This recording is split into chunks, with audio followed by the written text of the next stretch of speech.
حضرت جتنا بھی لڑے یاد رکھو آپ کو شدت پسند ہوئے نہیں بولنا چاہیے.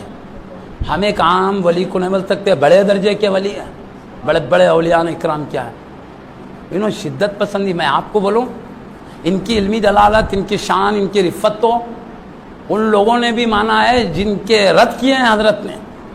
بھائی تم غلط ہے بھائی صحیح ہو جاؤ بولے.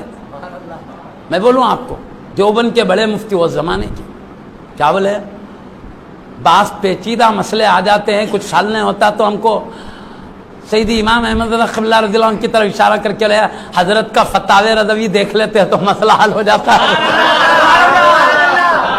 مطلب کہنے کا ہے ہم سے کچھ اختلافات لیکن علمی معاملے میں بہت اونچے ہے بولنے کا مطلب ہوا. اور میں بولوں آپ کو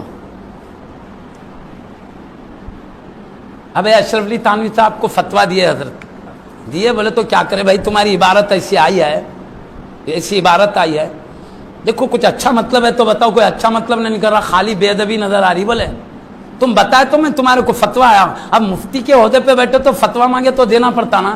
میں تو قوم بولتی بیٹھے کے کو جاؤ تسبیح لے کے بیٹھنا نہیں, آ کے کو بیٹھے نہیں بولتی.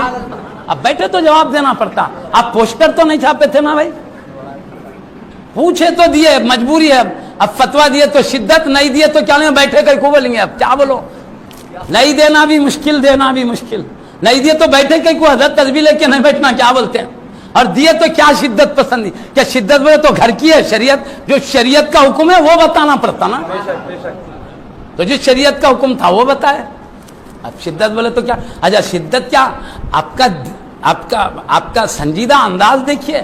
آپ کو فتوے دینے کا شوق نہیں تھا. ارے آپ گناہوں سے بدعقیدیوں سے بچانے آئے تھے, بدعقیدیوں میں پھنسانے نہیں آئے تھے. تو آپ تو چاہتے تھے درس کے ذریعے انہیں سیدھے راستے پر لائے, اسی لیے آپ نہیں چاہتے تھے فتویٰ دینے میں جلد بازی کریں. آپ نے ایک رسالہ لکھا, ایک خط لکھا, لکھ کے بولا بھائی تمہارے بارے میں خط آیا, بولو کیا مطلب ہے تمہاری, بے ادبی نظر آ رہی, تم بے ادبی ہے, کچھ اسلامی پہلو ہے تو بولو. میں بول سکتا ہوں ان کی مطلب یہ نہیں ہے اسلامی پہلو ہے, میں بولتا ہوں انہوں کافر نہیں ہوتے بول دیتا ہوں. بولے تو خط کا جواب نہیں آیا تو کیا کرے بھی رجسٹری کرے. خط بولے تو پہنچا نہیں پہنچا, بحثاں نکلتے اس میں سے. اب یہ رجسٹری بولے تو سیدھا لے جا کے پہنچا کے لاتا انہیں, لیے کیا نہیں لیے سوب رہتا اس کے اندر. تو اب اس میں کیا لکھے, دیکھو میں خط بھیجا تھا جواب نہیں آیا, میں رجسٹری کروں, اس کا جواب میرے پاس 8 دن میں آ سکتا ہے. اتنے میں اگر آپ جواب دے دیں تو میں آپ کو فتویٰ بولوں گا, روک کے رکھوں گا. فتویٰ دے دیں گے تو تمہاری جو بھی وضاحت کریں گے میں وضاحت کے مطابق فتویٰ دے دوں گا. اور اگر جواب نہیں دیں گے 8 دن تک دیکھوں گا, جواب نہیں دیں گے تو پھر میں ذمہ دار نہیں. 8 دن کے بعد اگر کبھی بھی میں تم پہ فتویٰ دے تو میں ذمہ دار نہیں. تم کو تو میں بول دیا بتاؤ کیا مطلب ہے اسلامی, بظاہر تو نہیں نظر آ. اور اگر جواب رجسٹری واپس کر دیے, قبول ہی نہیں کرے تو میں فتویٰ دوں گا, تب بھی ذمہ دار نہیں ہوں. تو میرا کام تو کیا, تم جواب نہیں دے رہے بولے نا. اس کے بعد رجسٹری واپس ہو گئی, تب کہیں جا کے فتویٰ دیے ہیں. تو بولو اس میں شدت کی کون سی بات ہے, احتیاط کریں نہیں کریں, احتیاط کریں نا. اب انہوں نے فتویٰ دیا, اسلامی کوئی پہلو نظر نہیں آ دیے.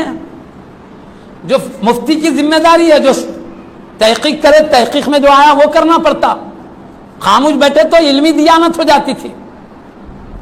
سمجھ کے بھی ایک بات, اب مجبور تھے بولنے کا مطلب, اور ان کی رہنمائی کر رہے ہیں. لوگ پوچھے تو جو بات ہے شریعت کا ڈھونڈ کے دینا چاہیے, مجبور. لیکن میں کیا کہنا چاہتا ہوں, آپ کوئی اشرف علی تھانوی صاحب سے کینہ کپٹ رکھنے والے نہیں تھے, ذاتی عداوت نہیں تھی. اب تک ایک کلمہ بھی اس قسم کا فتوے کا گیا تھا کیا اس سے پہلے؟ سوچو تاریخ اٹھا کے, کیوں نہیں. جب یہ فتویٰ, یہ سوال آیا ان کے ایک مسئلے کے بارے میں, تبھی تو یہ بات کرنا پڑا. ان کو دشمنی ہوتی تو کبھی پہلے سے دیتے تھے نہیں تھے. کیوں, سمجھنے کی بات بھائی. شوق نے, میں کہنا چاہتا ہوں اولیاء اللہ کے دل کی صفائی, شدت پسندی نہیں تھی, احتیاط مزاج میں تھا. احتیاط کرے بول کے تو خط بھیجے, رجسٹری بھیجے. اب جیسا بولے اب میں مجبور ہوں دے, تم جب فتویٰ دیے جب دیا نا. اچھا انہوں نے فتویٰ دیا کفر کا عبارت کی بنیاد پر, دیگر بنیاد پہ نہیں. جو اچھے چیزاں جو غلط ہے غلط دیے نا. اب حضرت اشرف علی تھانوی صاحب سے پوچھا گیا کیا اعلیٰ حضرت آپ کو کفر کا فتویٰ دیے اس عبارت میں, آپ کا کیا خیال ہے اس فتوے کے بارے میں؟ وہ بھی پڑھا ہوں میں. کیا جواب دیا معلوم؟ وہ نبی کے